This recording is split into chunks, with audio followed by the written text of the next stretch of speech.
আল্লাহ পাকের লাখ কোটি শুকর যে মহান রব্বুল আলামিন আমাদেরকে হায়াতে রেখে সুস্থ রেখে আল্লাহর ঘর মসজিদে এসে আল্লাহ পাকের সামনে নিজের দাসত্ব, নিজের গোলামি, নিজের অসহায়ত্ব, নিজের অক্ষমতা আল্লাহর সামনে প্রকাশের জন্য সুযোগ করে দিয়েছেন।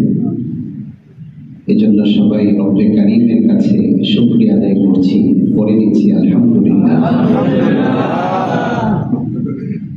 আমি আপনাদের সম্মুখে কোরআন মাজিদের সূরা নিসার ৫৯তম আয়াতে কারিমার প্রথম অংশ বিশেষ পাঠ করেছি, তেলাওয়াত করেছি।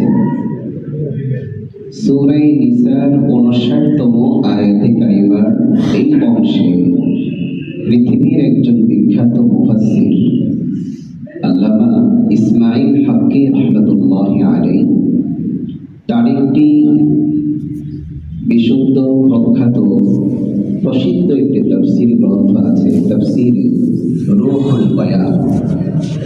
তাফসীর রূহুল বায়ানে আল্লামা ইসমাঈল হাক্কি রাহমাতুল্লাহি আলাইহি কোরআন মাজিদের সূরা নিসা ৫৯তম আয়াতে কারিমার তাফসীরে নবীজির একটি হাদিস উল্লেখ করেছেন এবং সেই হাদিসের সমর্থনে, সেই হাদিস উল্লেখ করার পরে তিনি চমৎকার একটি ওয়াকিয়া হযরত ওমর ফারুক রাদিয়াল্লাহু তাআলা চমৎকার একটি ঘটনা উল্লেখ করেছেন। তিনি নবীজির হাদিস এনেছেন। নবীজি সাল্লাল্লাহু আলাইহি ওয়াসাল্লাম ইরশাদ করেছেন, পৃথিবীর কোন শাসক, পৃথিবীর কোন রাষ্ট্রপ্রধান, দেশ প্রধান যদি জনগণের সাথে ইনসাফের আচরণ করে, জুলুম না করে, এমনি ভাবে ওই শাসক যদি জনগণের সাথে সত্য কথা বলে, মিথ্যা না বলে, রাষ্ট্রপ্রধান যদি জনগণের সাথে কৃত ওয়াদা পুরা করে, ওয়াদার খেলাফি না করে, ৪ নম্বরে রাষ্ট্রপ্রধান যদি আল্লাহকে ভয় করে কোরআন সুন্নাহর বিধান তার রাষ্ট্রে প্রতিষ্ঠিত করে। কয়টা শর্ত দিয়েছেন নবীজি? ৪টা। নবী বলেন, পৃথিবীর যে রাষ্ট্রপ্রধান, পৃথিবীর যে শাসক, দেশ প্রধান জনগণের সাথে ইনসাফের আচরণ করবে, জুলুম করবে না, জনগণের সাথে সত্য কথা বলবে, লাম ইয়াযিবুহুম, মিথ্যা বলবে না, জনগণের সাথে কৃত ওয়াদাকে পুরা করবে, ওয়াদা খেলাফি করবে না, বিশ্বাসঘাতকতা করবে না, এবং সে আল্লাহকে ভয় করবে এবং কোরআন সুন্নাহর বিধান তার দেশে, তার জনগণের মাঝে জারি করবে, প্রতিষ্ঠিত করবে। নবীজি বলেন, এই ৪ গুণে কোন রাষ্ট্রপ্রধান, কোন শাসক যদি গুণান্বিত হয়, কামুলাত মুরুআতুহু, তাহলে দুনিয়ার মানুষ তোমরা বুঝবে সে একজন পূর্ণাঙ্গ আদর্শিক মানুষ। ওয়াজাবাত ইতাআতুহু, তখন তার আনুগত্য করা ওই দেশের সকল প্রজাদের জন্য আবশ্যক হয়ে যাবে। ৩ নম্বর, আল্লাহ পাক তাকে দুনিয়ার সকল ভয়, ভীতি, টেনশন থেকে মুক্ত করে দিবেন এবং দুনিয়ার সকল মানুষের অন্তরে তার প্রতি শ্রদ্ধা, ভালোবাসা এবং ভয় দান করবেন। তাকে ক্ষতি করার নিয়তে কেউ যদি তার দিকে তাকায়, সে এতটাই ভয় পেয়ে যাবে ওই রাষ্ট্রপ্রধানের ধারে কাছেও সে যেতে পারবে। নবীজি এই পর্যন্ত বলেছেন, ওই রাষ্ট্রপ্রধান বা ওই শাসক বা দেশ প্রধান তার নিজের সিকিউরিটির জন্য, নিরাপত্তার জন্য বডিগার্ড, বিশেষ কোনো ফোর্স, সিকিউরিটি পার্সন কোনো কিছুর প্রয়োজন হবে না। তার নিরাপত্তার দায়িত্ব স্বয়ং আল্লাহ তার নিজ হাতে তুলে নেবেন। নবীজি সাল্লাল্লাহু আলাইহি ওয়াসাল্লামের প্রতিটি কথা, নবীজির প্রত্যেকটি বাণী এই পৃথিবীতে আজহার মিনাশ শামস, সূর্যের আলোর চেয়ে আরো স্পষ্টভাবে বাস্তবায়িত হয়েছে। কথা বলে ঠিক কিনা? নবীজির কোন ভবিষ্যৎবাণীতে, নবীজির কোন কথায় অস্পষ্টতা নেই। নবীজি যা বলেছেন পৃথিবীতে তা বাস্তবায়িত হবেই হবে, আজ নয় কাল। ঠিক কিনা? আমি যা শুনিয়েছি এটা কি আমার কথা না রাসূলুল্লাহর বাণী? এই গুণে গুণান্বিত কোন রাষ্ট্রপ্রধান যদি থাকে, জনগণের প্রতি জুলুম করে না, ইনসাফ করে, সত্য বলে, মিথ্যা বলে না, ওয়াদা খেলাফি করে না, ওয়াদা পুরা করে, সে শুধু মানুষকে ভয় করে না, আল্লাহকে ভয় করে, এবং কোরআন সুন্নাহর বিধান সে তার দেশে প্রতিষ্ঠিত করে। কেউ আমার বিরুদ্ধে গেল কিনা সেটা দেখার বিষয় না, আমি আল্লাহর বিরুদ্ধে চলে গেলাম কিনা সেটাই দেখার বিষয়। ঠিক কিনা ভাইরা? কোন দেশ আমার দিকে চোখ রাঙিয়ে তাকাবে, কেউ আমাকে চাপ প্রয়োগ করবে, কিছু কিছু ছোট ছোট দল আমাকে ছেড়ে জোর ভেঙে চলে যাবে, সে কোনো চিন্তা করবে না, সে চিন্তা করবে আল্লাহ কি আমাকে ছেড়ে দেয় কিনা। আমি এমন কোন আইন পার্লামেন্ট থেকে জারি করতে পারি না, প্রণয়ন করতে পারি না যে আইন আল্লাহ সাপোর্ট করে না, কোরআন সুন্নাহ সাপোর্ট করে না। এমন রাষ্ট্রপ্রধানের জন্য আল্লাহর ওয়াদা, তুমি তোমার নিজের, তোমার রাষ্ট্রের নিরাপত্তা নিয়ে ভাববে না, তোমার এবং তোমার রাষ্ট্রের নিরাপত্তার বিধান করা আমি আল্লাহর দায়িত্ব হয়ে যাবে। সুবহানাল্লাহ। তার প্রমাণও আছে, অসংখ্য প্রমাণ আছে, ভুরি ভুরি প্রমাণ আছে। চার খলিফার খেলাফতে রাশিদা তো আছেই, এরপরও পৃথিবীতে 600, 700, 800 বছর পর্যন্ত এই পৃথিবীতে ইসলামী শাসন ব্যবস্থা ছিল। খেলাফতে আব্বাসিয়া ছিল, খেলাফতে বনু উমাইয়া ছিল, খেলাফতে উসমানী ছিল, উসমানী সাম্রাজ্য ছিল। দেখুন আপনি, ইসলামী খেলাফত ব্যবস্থা পৃথিবীতে যতদিন প্রতিষ্ঠিত ছিল, আল্লাহ পাক এই খেলাফত ব্যবস্থা ইসলামী সাম্রাজ্যের আয়তনকে শুধু বিস্তৃতই করেছেন, বিস্তৃতই করেছেন। কেউ তার সামনে দাঁড়িয়ে তার গতিরোধ করতে পারে না। যে আল্লাহর জন্য হয়ে যায়, বল কায়নাত আল্লাহ তার খাদেম বানিয়ে দেন। যে আল্লাহর হয়ে কাজ করেন তার পথ চলাকে আল্লাহ সহজ করে দেন। সে শুধু পথে নামে, তাকে চালাই তো আল্লাহ। আল্লাহু আকবার। কারণ সে তো নিজেরটা বাস্তবায়ন করছে না, সে তো খলিফাতুল্লাহ ফিল আরদ, সে এই জমিনে আল্লাহর পক্ষ থেকে মনোনীত আল্লাহর প্রতিনিধি। সুবহানাল্লাহ। আমি যদি আল্লাহর জমিনে আল্লাহর প্রতিনিধিত্ব করি, আমি যদি আমার কথা বাস্তবায়ন করি না, বরং আল্লাহরটাই করি, আমি আমার মর্জি মোতাবেক দেশ চালাচ্ছি না, আল্লাহর মর্জি মোতাবেক দেশ চালাচ্ছি, আমি আমার কোন আইন জনগণের উপর চাপিয়ে দিচ্ছি না, কোরআন সুন্নাহর বিধানটাই মানুষকে শুনিয়ে দিচ্ছি, তাহলে তো আমি আমার জীবনের সর্বাঙ্গনে আল্লাহর গোলামি করছি, আল্লাহর প্রতিনিধিত্ব করছি। তো আল্লাহর একজন গোলামের পথ রুদ্ধ করবে এমন ক্ষমতা কার আছে? কথা বলে ঠিক কিনা? মানুষের পথ তো তখন রুদ্ধ হয় যখন মানুষ আল্লাহর গোলামি বাদ দিয়ে পৃথিবীর কোন মানুষের দাসত্বে লেগে যায়। কথা বলে ঠিক কিনা? নবীজি সাল্লাল্লাহু আলাইহি ওয়াসাল্লামের আদর্শিক একজন সাহাবা, যিনি রাষ্ট্র পরিচালনায় অত্যন্ত দক্ষ ছিলেন, যিনি পৃথিবীতে টানা 10 বছর 6 মাস 6 দিন মতান্তরে 4 দিন শাসন ব্যবস্থা পরিচালনা করেছেন, যার শাসন ব্যবস্থার, যার হুকুমতের সাম্রাজ্যের এরিয়া ছিল অর্ধ পৃথিবী জুড়ে। সুবহানাল্লাহ। অর্ধ পৃথিবী একজন বাদশা, একজন রাষ্ট্রনায়ক, হযরত ওমর ফারুক রাদিয়াল্লাহু তাআলা। অথচ ছিঁড়া খেজুর পাতার চাটায় বসে তিনি অর্ধ পৃথিবী চালাতেন, শাসন করতেন। যে জুব্বাটা গায়ে পরতেন, যে চাদরটা তিনি গায়ে চড়াতেন, সেই চাদরটাতে 17টা তালি লাগানো ছিল। 17টা। জুমার নামাজ পড়ানোর জন্য একটাই মাত্র জুব্বা ছিল, সেটা কখনো যদি ভিজে যেত, জুমায় আসতে দেরি হয়ে যেত, না শুকাইলে তিনি ঠিক মতো জুমায় আসতে পারতেন না। অথচ অর্ধ পৃথিবীর মালিক এবং বাদশাহ যিনি, তার হচ্ছে এই অবস্থা। তিনি রাষ্ট্রীয় কোষাগার থেকে, বাইতুল মাল থেকে নামমাত্র একটা ফি নিতেন, বেতন নিতেন। বছর শেষে 20 দিরহাম, 10-20 টাকা, 100 টাকা বেঁচে গেলে সেটা আবার বাইতুল মালে রিটার্ন করতেন। সুবহানাল্লাহ বলবেন। আল্লাহ।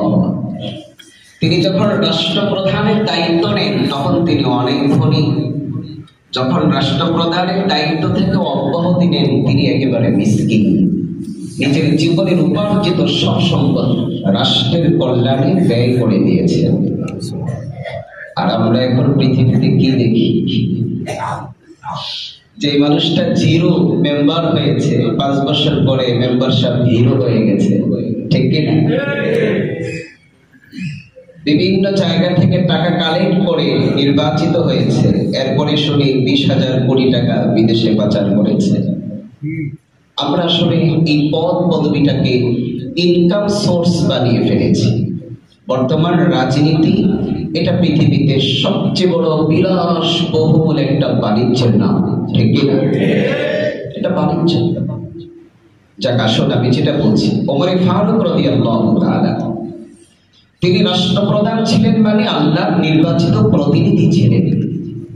তিনি নিজেকে মালিক ভাবতেন না, নিজেকে বাদশাহ ভাবতেন না, নিজেকে তিনি আল্লাহর পক্ষ থেকে দায়িত্বপ্রাপ্ত একজন গোলাম ভাবতেন।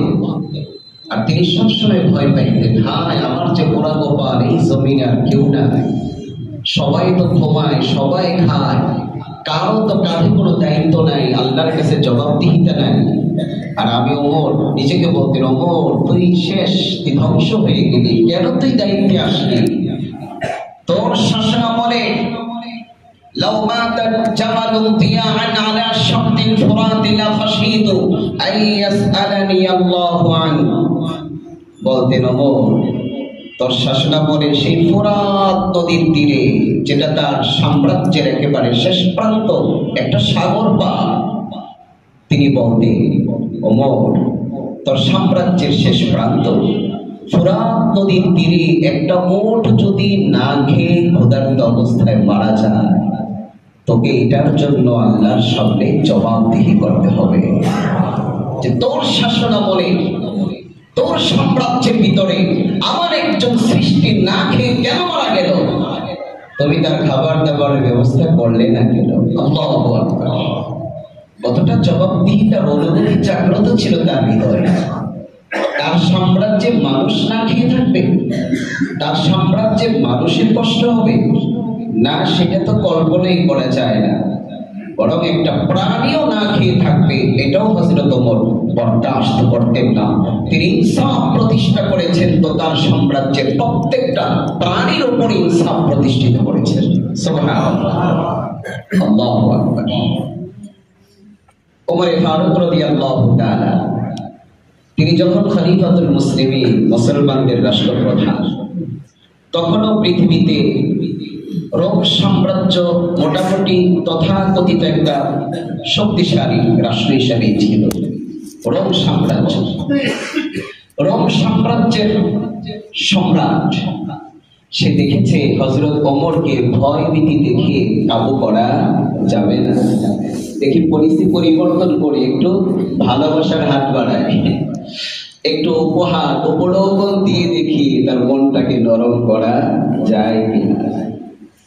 আরসালাকাল মুররু হাদায়া মিনাস সিয়াবি ওয়াল জুব্বা ইলা ওমর। তো রোম সম্রাট কয়েকজনের মাধ্যমে, মন্ত্রী পরিষদের কয়েকজন বিশিষ্ট মন্ত্রীর মাধ্যমে দামি দামি কাপড় চোপড়, জুব্বা, দামি দামি উপহার সামগ্রী দিয়ে ওমর ফারুক রাদিয়াল্লাহু তাআলার কাছে মদিনাতে উপহার পাঠিয়েছে। কে? রোম সাম্রাজ্যের মালিক, রোম সম্রাট। এখন এই রোম সাম্রাজ্যের মন্ত্রীবর্গগুলো তারা তাদের বাদশাহ উপহার উপঢৌকন নিয়ে মদিনায় পৌঁছেছে। তারা হযরত ওমরের বাড়িঘর চিনে না, নাম শুনেছে, আর হযরত ওমরের নামে পৃথিবীর গাছের পাতাও কাঁপে, এটা তারা জানে।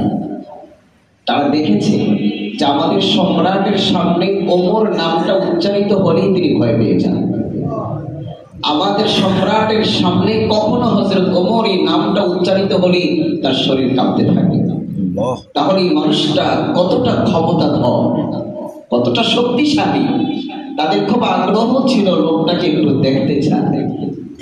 যে রোম সম্রাট, পারস্য সম্রাট, যার নাম শুনলে থরথর করে কাঁপে, এমন স্বাধীনচেতা একজন মানুষ, নির্ভীক একজন মানুষ, বীর বাহাদুর একজন মানুষ, নির্মোহ একজন মানুষ, যে দুনিয়াকে ত্যাগ করেছে, শুধু এক আল্লাহর বিধান সে জমিনে প্রতিষ্ঠিত করছে।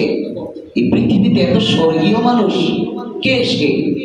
দুনিয়ায় থেকেও দুনিয়াকে তালাক দিয়েছে, তার চেহারাটা দেখা যায়।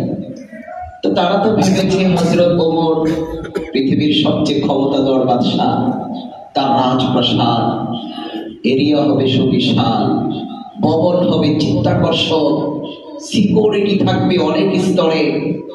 মদিনায় এসে লোকজনকে জিজ্ঞেস করছে, আইনা দারুল খলিফাতি ওয়া বিনাউহু, হে মদিনার লোক সকল, তোমাদের ক্ষমতাধর পাওয়ারফুল বাদশাহ হযরত ওমরের রাজপ্রাসাদ কোথায়? রাজভবন কোথায়? রাজপ্রাসাদ কোথায়? লোকেরা বলল, ভুল বলছো। প্রথমত তাকে বাদশাহ বলেছ, এটাও ঠিক নয়। তিনি বাদশাহ নন, তিনি খলিফা, আল্লাহর জমিনে আল্লাহর পক্ষ থেকে মনোনীত তার প্রতিনিধি। সুবহানাল্লাহ। বাদশাহ নন। বাদশাহ কারা? যারা নিজের দেশের মালিক ভাবে, ঠিক কি না? মনে করি না আমার, সব কিছু আমার, তারা বাদশাহ, তারা মালিক। ইসলামী রাষ্ট্রে রাষ্ট্রপ্রধান বাদশাহ নন, তিনি হবেন আমির, আমিরুল মুসলিমিন বা খলিফাতুল মুসলিমিন। খলিফা রাষ্ট্রদূত, রাষ্ট্রপ্রধান, রাষ্ট্রের দায়িত্বশীল। মদিনার লোকেরা বলেছে, লাইসা লাহু দারুন আযীম, আমাদের খলিফা হযরত ওমরের বিশাল বাড়ি ঘর নেই, রাজপ্রাসাদ নেই, তো কি আছে? লাহু বাইতুন সাগীরুন হাকীরুন, তার আছে ছোট্ট জীর্ণ শীর্ণ একটি কুঁড়ে ঘর। তার কোনো রাজপ্রাসাদ নেই, বাংলো নেই, আছে জীর্ণ শীর্ণ ছোট্ট একটি কুঁড়ে ঘর। কোথায় তার সেই জীর্ণ শীর্ণ কুঠি? তার ছোট্ট বাড়িটা কোথায়? দেখিয়ে দাও। মদিনার লোকেরা দেখিয়ে দিলেন। রোম সাম্রাজ্যের মন্ত্রীবর্গ হাদিয়া, তোহফা, উপহার, উপঢৌকন নিয়ে হযরত ওমর ফারুক রাদিয়াল্লাহু তাআলা আনহু বাড়িতে পৌঁছলেন। গিয়ে দেখে ছোট্ট একটা ঘর, কদিস ওয়াদ্দা বাবুহু লিতুলি জবান, আবার ঘরটাও এতটাই পুরনো, বেড়া ঘোড়া, দরজা টরজা যা আছে কালো হয়ে গেছে আর জীর্ণ শীর্ণ হয়ে গেছে। ঘরটা পতনোন্মুখ হয়ে আছে, যে কোনো সময় হয়তো মাটিতে ধসে পড়বে। কোন রকম সাইড সুট দিয়ে টিকা দিয়া এটাকে টিকে রাখছে। তারা দেখে বলছে, আহে আল্লাহ, আফসোস, আশ্চর্য, অর্ধ পৃথিবীর বাদশাহ, অর্ধ পৃথিবীর শাসনকর্তা, তার বাড়ির অবস্থায় দরজাটা লাগানো ছিল, নক করলেন। ভিতর থেকে আওয়াজ আসলো, কে আপনি, কাকে চাই? জিজ্ঞেস করা হলো, খলিফাতুল মুসলিমিন ওমর কোথায়? ভিতর থেকে জবাব আসলো, তিনি ঘরে নেই। কোথায় আছে? খরাজা ইলা সুকি, তিনি বাজারে গিয়েছেন কাজ করার জন্য। সুবহানাল্লাহ পড়বেন না?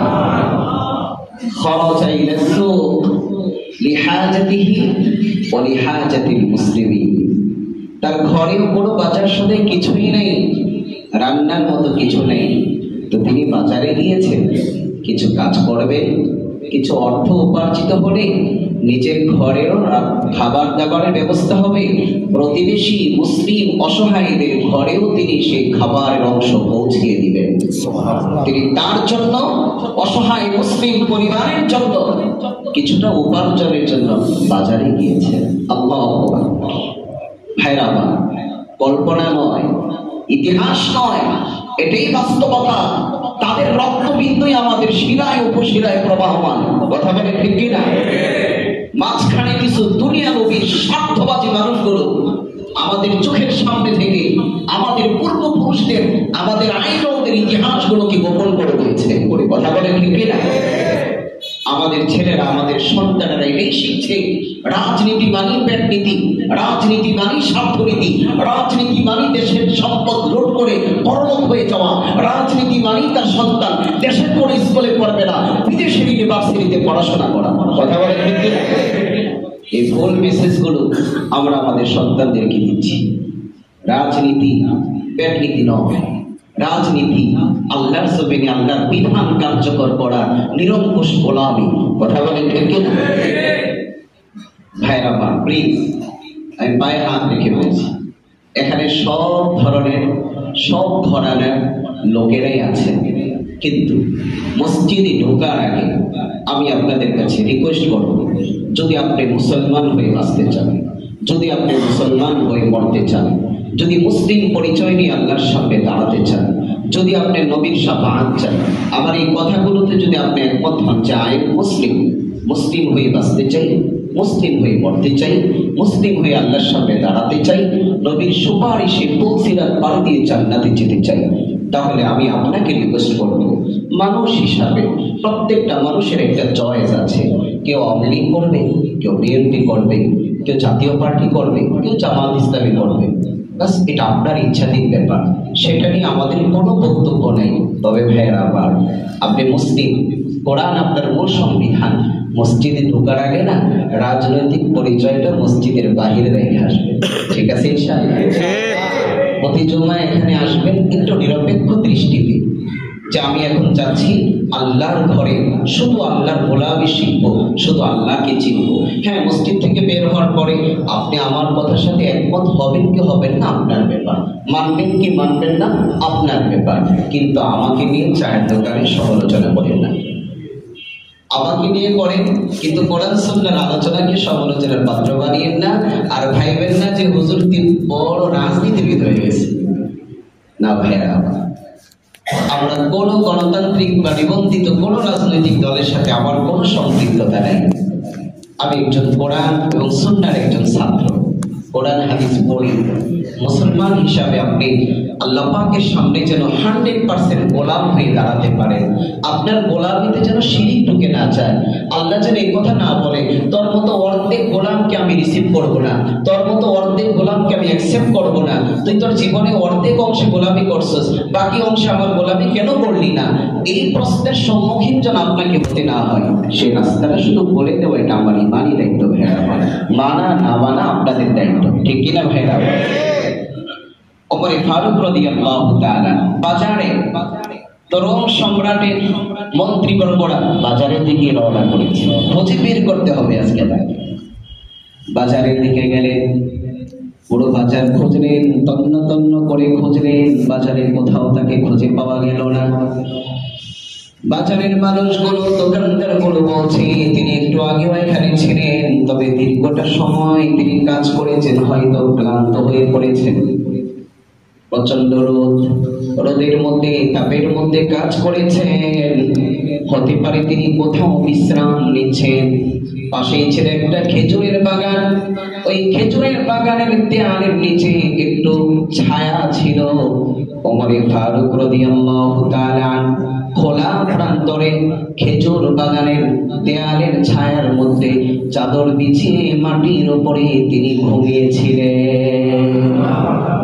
অর্ধ পৃথিবীর খলিফা, তিনি কোন ফোর্স নাই, বডিগার্ড নাই, ল্যাব তোষক কিছুই নাই, বাজারের পাশে খোলা মাঠে খেজুর বাগানে দেয়ালের নিচে একটু ছায়া, নিজের চাদরটা বিছায়া বাস নাক টেনে ঘুমাইতেছে। সুবহানাল্লাহ পড়বেন না?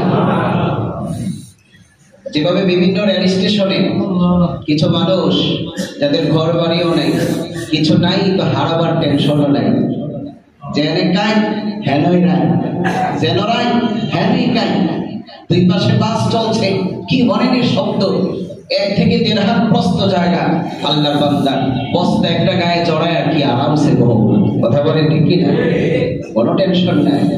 আমি আর আপনি কত তুলতলে বিছানায়, লাইট টাইট বন্ধ করে, পর্দাটাই না, মাথায় আবার কুসুম টুসুম কি কি তেল আছে এগুলো দিয়ে কি আবার 2টা ট্যাবলেটও খায়, ট্যাগরাটল কি যেন খায়, খাইয়া ঘুমায়, খালি পাশ আর ওপাশ, গড়ি দেখে আজান হয় না কে, বান্দার চোখে ঘুম না, ঠিক কিনা? ওমরে ফারুক রাদিয়াল্লাহু তাআলা খোলা প্রান্তরে বাগানে দেয়ালের ছায়া চাদর বিছিয়ে তিনি ঘুমিয়ে আছেন।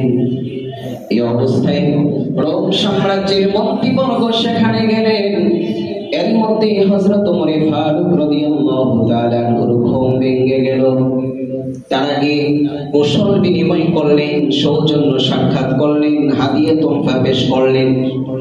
আর হযরত ওমরকে একাকী দেখে, নির্ভয় দেখে, নিশ্চিন্ত দেখে এতটাই অবাক হলেন আর বলতে লাগলেন, এটা কি করে সম্ভব? আপনি কোন সিকিউরিটি ছাড়া, বডিগার্ড ছাড়া ওপেন একটা জায়গার মধ্যে একাকী এভাবে ঘুমিয়ে আছেন। এরপরে তারাই জবাব দিচ্ছে, হে জামানের বাদশা ওমর, আপনি শোনেন, আপনার জন্য এমন নির্ভয় হয়ে যাওয়া, নিশ্চিন্ত হয়ে যাওয়াটা এই জন্যই সম্ভব হয়েছে।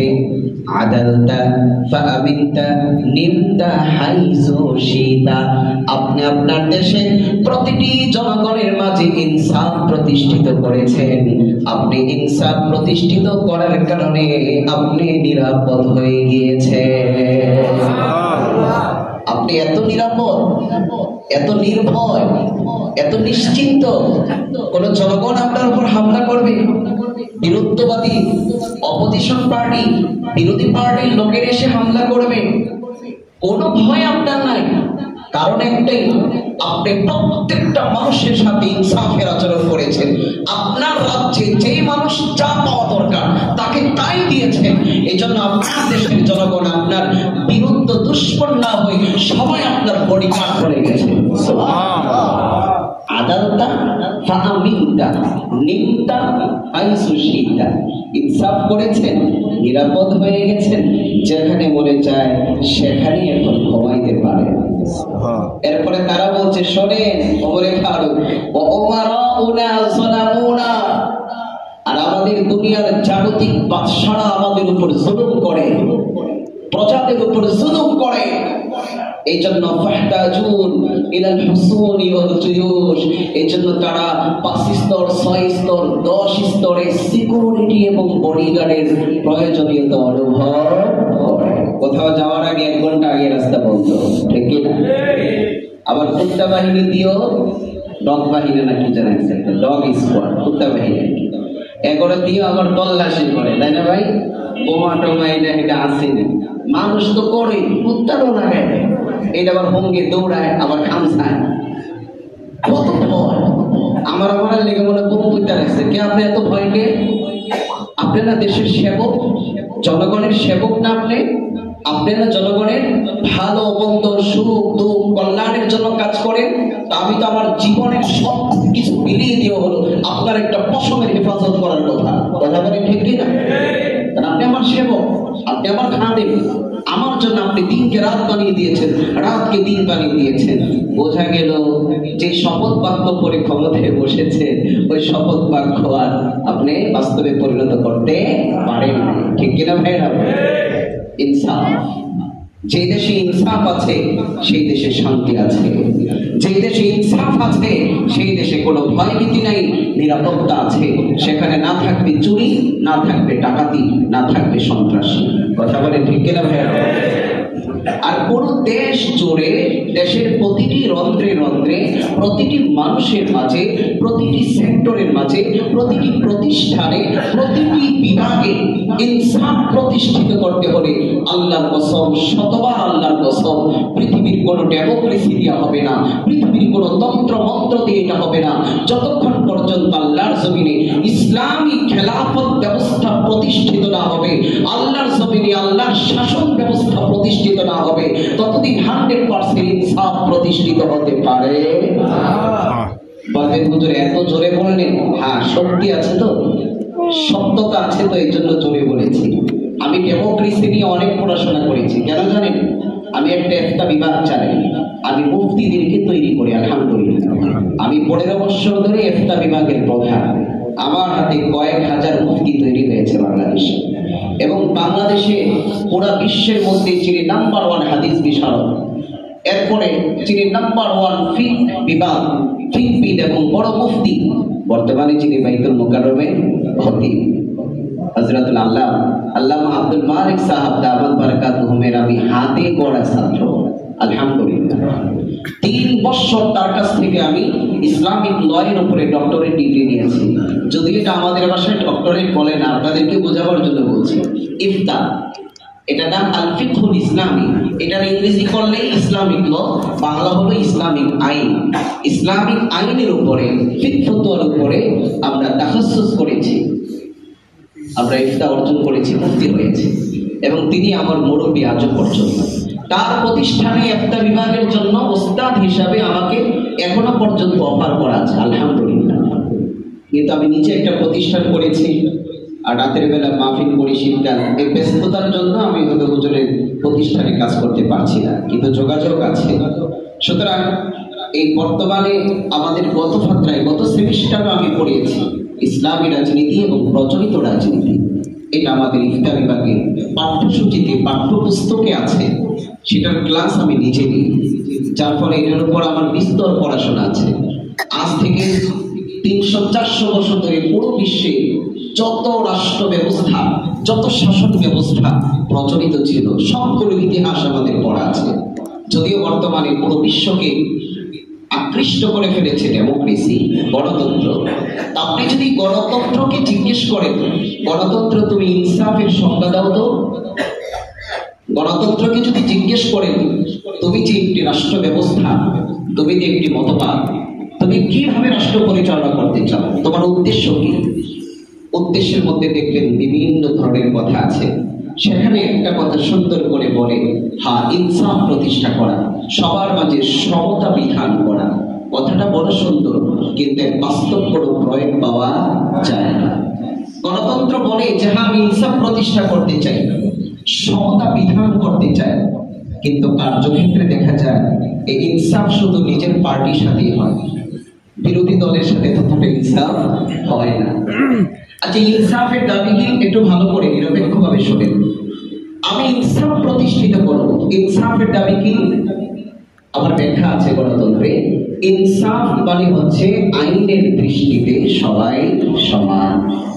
আপনারা শুনেছেন না? ইনসাফ মানে আইনের দৃষ্টিতে সবাই সমান। আচ্ছা, সবাই বলতে কি শুধু বিরোধী পার্টি না দেশের সব জনগণ? শুধু সাধারণ মানুষ, এমপি মন্ত্রীরাও, স্বয়ং রাষ্ট্রপ্রধানও সাধারণ জনগণের অন্তর্ভুক্ত। কথা বলে ঠিক কিনা? তাহলে আইনের দৃষ্টিতে সবাই সমান, এই কথার বাস্তব প্রয়োগ কি? রাষ্ট্রপ্রধানও যদি রাষ্ট্রদ্রোহী কোনো কাজ করে, রাষ্ট্রপ্রধানও যদি কোনো অন্যায় করে, তার বিরুদ্ধেও আদালতে মামলা হতে হবে, ঠিক কিনা? কিন্তু আপনি গণতন্ত্রে দেখবেন, গণতান্ত্রিক সংবিধানে লেখা আছে, দেখবেন আইনের দৃষ্টিতে সবাই সমান, তবে রাষ্ট্রপ্রধানের বিরুদ্ধে কোনো মামলা করা যাবে না। আইনের দৃষ্টিতে সবাই সমান কিভাবে হলো ভাইরা? আইনের দৃষ্টিতে সবাই সমান, তবে রাষ্ট্রপ্রধানের বিরুদ্ধে কোনো মামলা দায়ের করা যাবে না। এবার আসেন, ইসলামী শাসন ব্যবস্থা, ইসলামী খেলাফত করে ইনসাফ, ইনসাফ সবার উপর প্রযোজ্য, আইনের দৃষ্টিতে সবাই সমান। নবীজি সাল্লাল্লাহু আলাইহি সাল্লাম ত্যাগহীন কণ্ঠে খুতবার মিম্বরে দাঁড়িয়ে ভাষণ দিয়েছেন, লাউ আন্না ফাতিমাতা বিনত মুহাম্মাদিন সারাকাত লাকাতাতু ইয়াদাহা। আমার পরিচার টুকরা মেয়ে ফাতিমাও যদি চুরি করে, আমি নির্দ্বিধায় তার হাত কেটে দেব। আল্লাহু আকবার। ইনসাফ এটা, ইনসাফ এটার নাম। হযরত আলী রাদিয়াল্লাহু তাআলা এর বিরুদ্ধে, তখন তিনি খলিফা, হযরত আলী রাষ্ট্রপ্রধান, তার বিরুদ্ধে আদালতে মামলা হয়ে গেছে। আল্লাহু আকবার। আর তখন আদালতের বিচারপতি ছিলেন বিশিষ্ট কাজী, বিশিষ্ট বিচারপতি শুরাইহ রাহমাতুল্লাহি আলাইহি, একজন তাবিঈ ছিলেন, কাজী শুরাইহ। মামলাটা কি? হযরত আলী রাদিয়াল্লাহু তাআলা এর একটি বর্ণ হারিয়ে গিয়েছে, আসলে চুরি হয়ে যায়, ইহুদির বাচ্চা চুরি করছে। তো ইহুদি হযরত আলী রাদিয়াল্লাহু তাআলা এর যুদ্ধ বর্ণ চুরি করে নিয়ে গেছে। হযরত আলীর কাছে এই যুদ্ধের পোশাকটা খুবই পছন্দের ছিল। একদিন তিনি বাজারে গিয়ে দেখেন ওই চোর ইহুদি এই চুরিকৃত যুদ্ধ পণ্যটা বাজারে বিক্রির জন্য উঠেছে। হযরত আলী রাদিয়াল্লাহু তাআলা হাত ধরলেন, ভাই হাদানি, এটা তো আমার। ইহুদি বলে না হাদানি, এটা আমার কবজায় আছে। ইনি বলেন আমার, ইনিও বলেন আমার। তো বলছে ঠিক আছে চলো আদালতে যাবো। হ্যাঁ বাস, ওই লোককে আদালতে মামলা ঠুকিয়ে দিয়েছে। মহামান্য আদালত, রাষ্ট্রপ্রধান খলিফা আলী আমার যুদ্ধ কর্মকে নিজের বলে দাবি করছে, এটা সুষ্ঠু তদন্ত আমি দাবি করছি। সুবহানাল্লাহ বলবেন না ভাই? কি ইনসাফ দেখুন, একজন সাধারণ মানুষ, তাও ইহুদি, মুসলমান নয়, সংখ্যালঘু ইহুদি, সে মুসলিম রাষ্ট্রপ্রধানের বিরুদ্ধে আদালতে মামলা ঠুকে দিয়েছে। আদালত কিন্তু এই কথা বলে নাই, তোর কইজার সাইজ অনেক বড় রে, আঙ্গুদেশে থাককে আঙ্গুরা খাইয়া রাষ্ট্রপ্রধানের বিরুদ্ধে মামলা দেশ, কি মরণের টিকিট পেয়েছিস? এগুলো বলে নাই, সুন্দরভাবে মামলা নিয়েছে, ডেট ফিক্সড করেছে। হযরত আলী রাদিয়াল্লাহু তাআলাকে আদালতে তলব করা হয়েছে। সাহাবী আলী রাজভবনে আসেনি, রাষ্ট্রপ্রধান আলীকে আদালতে তলব করা হয়েছে। আদালতে গিয়েছে, আবার বিচারকের আসনে বসতে দেওয়া হয় নাই, আসামির পরপর কান করে তাকে বসিয়েছেন। সুবহানাল্লাহ পড়বেন না ভাইরা? আইনের দৃষ্টিতে সবাই সমান। কাজী সরাই বললেন, মহামান্য আলী আপনার কি বক্তব্য উপস্থাপন করুন। তিনি বললেন, মহামান্য কাজী, এই যে তার হাতে যুদ্ধ ধর্মটা দেখছেন, এটা আমার। সে হয়তো চুরি করেছে বা হারিয়ে গেছে, সে পেয়েছে, যেটাই হোক এটা আমার। তাকে জিজ্ঞেস করা হলো, আপনি আপনার বক্তব্য উপস্থাপন করুন। তিনি বললেন, মহামান্য বিচারপতি, এটা আমার এবং আমার কবজায় রয়েছে। হযরত কাজী সরাই বললেন, মহামান্য আমির, আপনার অবশ্যই জানা আছে একটি বিচার নীতি আমার নবীজি দিয়েছেন, আল বাইয়িনাতু আলাল মুদ্দাঈ ওয়াল ইয়ামিনু আলা মান আনকার। কেউ যদি কোনো জিনিস নিজের বলে দাবি করে, দাবি করলেই হয়ে যাবে না, সপক্ষে উপযুক্ত প্রমাণ পেশ করতে হবে। আপনি যে দাবি করছেন এই যুদ্ধ পর্বটা আপনার, আল্লাহকে বাইয়িনাতুন, এই সপক্ষে আপনার কোনো সাক্ষী আছে, প্রমাণ আছে? তিনি বললেন, হ্যাঁ আমার সাক্ষী আছে। পেশ করুন। সাক্ষী হিসাবে প্রথম পেশ করলেন তার একজন আজাদকৃত গোলাম, নাম হচ্ছে কাম্বার। কাম্বার নামে গোলামকে পেশ করলেন। গোলাম দাঁড়ায় বললেন, মহামান্য বিচারপতি, আল্লাহকে হাজির নাজির জেনে আমি যা বলবো সত্য বলবো, মিথ্যা বলবো না। এই কথা তো এখনো কয়, এটা এখনো বলে, এটা জাস্ট একটা প্রথা। আর তখন তো বলতো এটা মন থেকেই বলতো, এখন তো কয় এটা যাহা বলিব সত্য বলিব, সত্য বই মিথ্যা বলিব না। এরপরে 100টার মধ্যে 99টা মিথ্যা, ঠিক কি না? নাম হইছে আদালত। আদালত মানে সত্যতা, ইনসাফ। আর দুনিয়াতে সবচেয়ে বেশি জুলুম হয় আদালতে। কথা বলে আশ্চর্য। নাম হচ্ছে আদালত। আদালত মানে সত্যতা আর সত্যতা। আদালতের মতো মিথ্যার মিথ্যা পৃথিবীর কোথাও। এই জাতির ভাগ্যে পরিবর্তন আসবে কিভাবে? কথা বলেন ঠিক কি? তো তিনি বললেন যে হ্যাঁ আমি যা বলছি সত্য বলছি, এই যুদ্ধ পর্বটা আমার মরিন আলী। আচ্ছা, একজন সাক্ষী হয়েছে, আমার সাক্ষী শরীয়ত বলেছে পুরুষ হলে 2 জন আর নারী পুরুষ হলে 2 জন নারী, 1 জন পুরুষ। তো একজন হয়েছে, মহামান্য বাদশাহ আরেকজন পেশ করে, আরেকজন পেশ করেছে তার সন্তান হাসানকে। হযরত আলী রাদিয়াল্লাহু তাআলার সন্তান হাসান, বড় ছেলে হাসান। হাসান দাঁড়ায় বললেন, হ্যাঁ এটা মহামান্য বাদশাহ হযরত আলী। কাজী সরাই বললেন, পারলাম না মহামান্য বাদশাহ, আপনার কি এটা জানা নাই পিতার পক্ষে পুত্রের সাক্ষী গ্রহণযোগ্য হয় না? আল্লাহু আকবার। সেটা আপনার ছেলে, যদি সে সত্য বলে এটা আমরা রিসিভ করতে পারছি না, কারণ ইসলাম বলেছে পিতার পক্ষে পুত্রের সাক্ষী, পুত্রের পক্ষে পিতার সাক্ষী নট এলাউড, গ্রহণযোগ্য হবে না। আর কোন সাক্ষী আছে? বলছে না, এর ছাড়া সাক্ষী নাই। তাহলে অর্ডার অর্ডার অর্ডার, ফয়সালা ইহুদির পক্ষে, এটা ইহুদি। সুবহানাল্লাহ পড়বেন। এটা হলো ইনসাফ। আইনের দৃষ্টিতে সবাই সমান।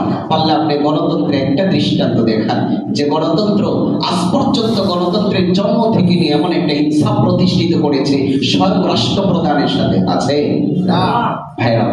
ইনসাফ যদি পেতে চাই ইসলামী শাসন ব্যবস্থার দিকে ফিরে যেতে হবে। আল্লাহ আমাদের সবাইকে তৌফিক দান করুন, আমিন।